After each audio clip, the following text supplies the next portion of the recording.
Brésil. Je suis super contente parce qu'aujourd'hui, j'ai plein de surprises pour vous. Je vais préparer une recette de canjica, qui c'est le maïs blanc avec lequel on prépare un délicieux dessert brésilien, qui c'est celui-ci. Voilà, celui-ci est le maïs blanc, hein, pas le dessert. Le dessert va venir encore. Et j'ai une super bonne nouvelle pour vous.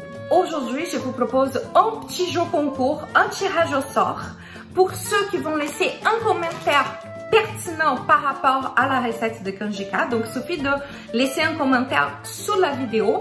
Pas un commentaire du genre « Oh, il fait chaud aujourd'hui ». Ok, très bien, super, on adore l'été, mais qu'est-ce que ça a à voir avec la recette? Rien.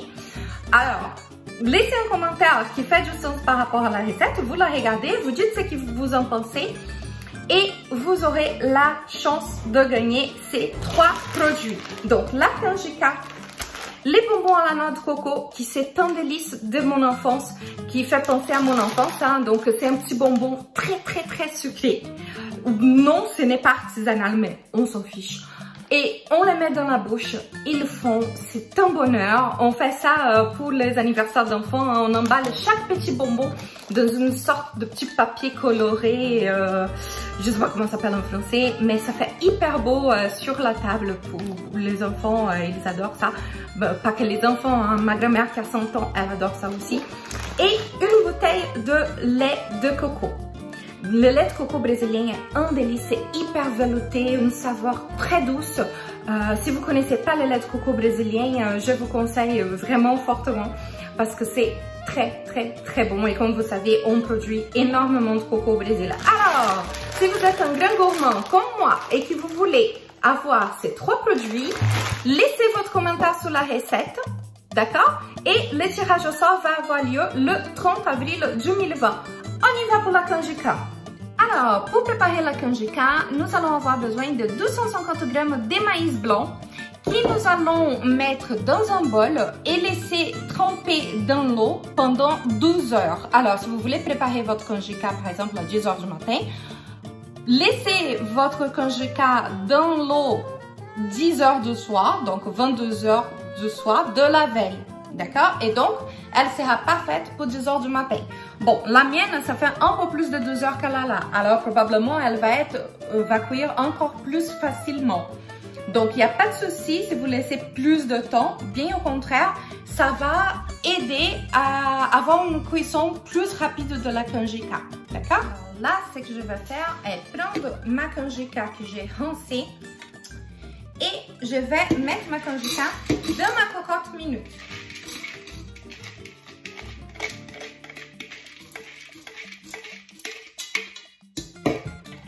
Voilà, et là, qui c'est dans ma cocotte minute, je vais remplir d'eau avec à peu près 3 doigts d'eau au-dessous,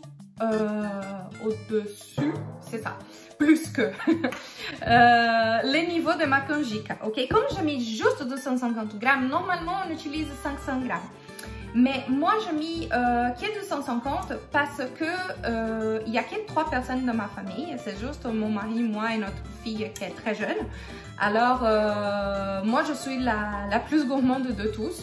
Donc, du coup, bon, je ne vais pas manger 500 grammes de canjica toute seule en quelques jours. Alors, je fais une demi-recette là pour vous montrer. Moi, je pense que c'est bon comme ça. Hein. C'est suffisant. Donc, je vais laisser cuire. Normalement, je laisserai pendant 40 minutes si j'avais laissé tremper 12 heures. Mais comme ça fait plus de 12, je vais peut-être regarder 30 minutes après parce que je ne veux pas que ça brûle ou qu'il ça manque d'eau ou je sais pas. En tout cas, je vais regarder 30 minutes après. Mais sinon, normalement, c'est 40 minutes de cuisson à la cocotte minute. D'accord? 40 minutes de cuisson à partir du moment qu'elle commence à faire son petit bruit là. Vous savez, hein? Et voilà. Donc, j'ai déjà enlevé ma canjica. Finalement, je l'ai laissé 30 minutes. Hein. Comme je vous ai dit, j'avais laissé tremper dans l'eau plus de 12 heures. 12, pas 2, 2 heures. Donc, elle était beaucoup plus facile à cuire. Je les ai enlevées, elles sont parfaitement cuites. Et le maïs, il n'est plus du tout dur. Donc là, je vais allumer mon feu. Ah oui, vous avez votre chanson, hein, allumer le feu, je sais pas quoi. Voilà.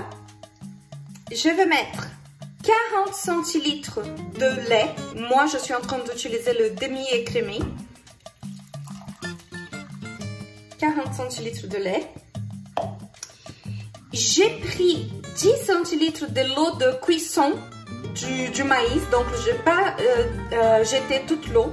J'ai laissé 10 centilitres parce que les goûts est là. Hein, les saveurs de la canjica sont là. Voilà. Je vais mettre une boîte de lait concentré sucré. Ah oui, les Brésiliens et le lait concentré sucré, c'est vraiment une histoire d'amour. Mais regardez ça, comme c'est gourmand. Donc, bien évidemment, vous n'allez pas ajouter de sucre parce que le lait concentré sucré est suffisamment sucré. Mais ne vous inquiétez pas, hein, ça ne va pas être trop sucré parce qu'il y a quand même du lait, il y a les maïs blancs, il y en a beaucoup. C'est trop bon. Je vais mettre un bâton de cannelle. Si vous aimez beaucoup la cannelle, vous pouvez en mettre plus, hein, il n'y a pas de souci. Et je vais mettre 40 grammes de noix de coco. Bien évidemment, on ne peut pas oublier cette merveille qui est le lait de coco. On secoue pour que ça soit bien mélangé. Voilà, on va ouvrir. Donc, comme je vous ai dit, vous pouvez trouver le lait de coco sur le site de Produits du Brésil. Les recettes, mes recettes brésiliennes aussi sont sur Recettes du Brésil, sur le site internet. Et n'oubliez pas à nous suivre sur Instagram, Facebook. Et si vous aimez les recettes vidéo, vous pouvez bien sûr vous abonner à la chaîne en cliquant sur les petits boutons sur la vidéo à droite qui dit s'abonner et activer la petite cloche pour recevoir les alertes de nouvelles recettes. Si vous aimez les clous de girofle, vous pouvez en ajouter pendant la cuisson. Je ne vais pas les mettre parce que ma fille n'aime pas les clous de girofle pendant la cuisson. Elle trouve que ça donne un goût beaucoup trop fort. Elle aime bien, mais quand c'est ajouté après. Donc je vais le mettre à la fin juste pour parfumer ma canjica et pour la décorer. Et là, je vais laisser cuire. Faites gaffe hein, pour que ça ne colle pas au fond de la casserole. D'accord? Et quand vous allez voir que ça commence à bouillir, vous pouvez éteindre. N'ayez pas peur, n'allez pas dire « Oh, ben la sauce, elle est beaucoup trop liquide et tout. » Non, elle va épaissir parce qu'il y a l'amidon aussi de la canjica du maïs. Hein. Et quand ça refroidit, elle va épaissir. Vous entendez le bruit là? C'est mon chat qui gratte la porte que vous rentrez. Eh non, il ne va pas rentrer.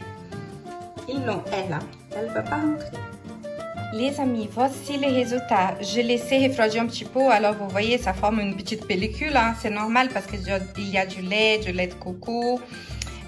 Mais j'ai saupoudré de la cannelle par-dessus. J'ai aussi mon bâton de cannelle. J'ai mes 2 clous de girofle. Mais juste là, je vais mélanger. Hein. C'est pas grave, la petite pellicule, on mélange, hop, c'est bon. C'est normal. Voilà. Et là, vous allez voir la texture. Je n'ai pas pu vous montrer les restes parce que j'ai eu un souci. Tous les tournages que j'avais fait quand c'était presque prête ma canjica, j'ai perdu mon tournage parce que quand je regardais c'était tout blanc, je sais pas pourquoi, mais bon, en tout cas voici les résultats. Ah oui Andrea, mais c'est trop liquide. Non, parce que regardez comme c'est chaud, vous voyez, je suis en train de vous montrer la fumée qui sort tout le temps, et là quand ça va refroidir, ça va épaissir. Alors, ne laissez pas trop évaporer toute la sauce parce que sinon, après, votre canjica, elle va être trop sèche. D'accord? Et c'est comme ça, c'est tellement gourmand avec les goûts de lait concentré, le lait de coco, la noix de coco, très légère parce qu'on n'a pas mis beaucoup, juste 40 grammes. Et il y a ceux qui sont plus gourmands et qui aiment aussi rajouter par exemple de la paçoca, qui c'est une gourmandise brésilienne, ou des cacahuètes. Après, vous pouvez être créatif, hein. Donc, en tout cas, vous voyez mes petits clous de girofle. J'ai mis de la cannelle. Vous pouvez en mettre plus hein, quand vous allez servir. Les portions individuelles, comme celle-là, que je vais vous montrer là très bientôt. Et celle-là, c'est celle que je vais goûter. C'est pour moi. Ah oui, il y a une chose que j'ai oublié de vous dire. Vous savez qu'au Brésil, les gens disent que la canjica, donc le maïs blanc préparé comme ça, c'est vraiment très bon pour les femmes qui viennent d'accoucher, pour qu'elles puissent avoir plus de lait, pour produire plus de lait. Bon, je ne sais pas comment dire ça d'une manière plus élégante. Ben voilà. En tout cas, les filles, si vous avez un tout petit bébé qui vous l'allaitez encore, alors ça, c'est le dessert parfait pour vous et qui fera très plaisir à votre bébé aussi. Alors, je suis de retour avec vous pour vous montrer le résultat. Regardez ça. Là, c'est ma canjica toute prête. Vous voyez? Regardez. Vous voyez la petite fumée? Bon, c'est méga chaud, hein. Et là, j'ai saupoudré quand même de la cannelle. Je ne sais pas si vous voyez. Peut-être, attendez, là. Hop. La cannelle, j'ai mis un petit clou de girofle aussi pour donner du goût. Évidemment, ça va donner plus de goût si ça reste plus de temps. Et là, je vais pas goûter parce que c'est trop chaud et je vais me brûler et vous allez voir toute la canjica dans ma bouche, ça va être une horreur. Mais j'ai déjà goûté. Une chose que je peux vous dire, il y a un petit goût délicieux de lait concentré sucré avec le lait de coco. Et la texture du maïs avec tout ça, c'est vraiment hyper bon. Donc, vous pouvez manger ça l'hiver, donc chaud comme ça. Ou alors, vous pouvez même manger froid, c'est un délice n'importe comment. Alors, n'oubliez pas de participer au jeu concours de cette recette pour gagner les 3 produits dont je vous ai parlé au début de la vidéo. Laissez vos commentaires sous la vidéo et le tirage au sort va avoir lieu le 30 avril. Donc, c'est très rapide, que quelques jours pour le jeu concours. Alors, dépêchez-vous, abonnez-vous à la chaîne de recettes du Brésil pour ne pas louper nos prochaines recettes et les alertes de nouvelles vidéos. Alors, merci beaucoup d'avoir resté avec moi jusqu'à la fin et je vous dis à très bientôt sur Recettes du Brésil.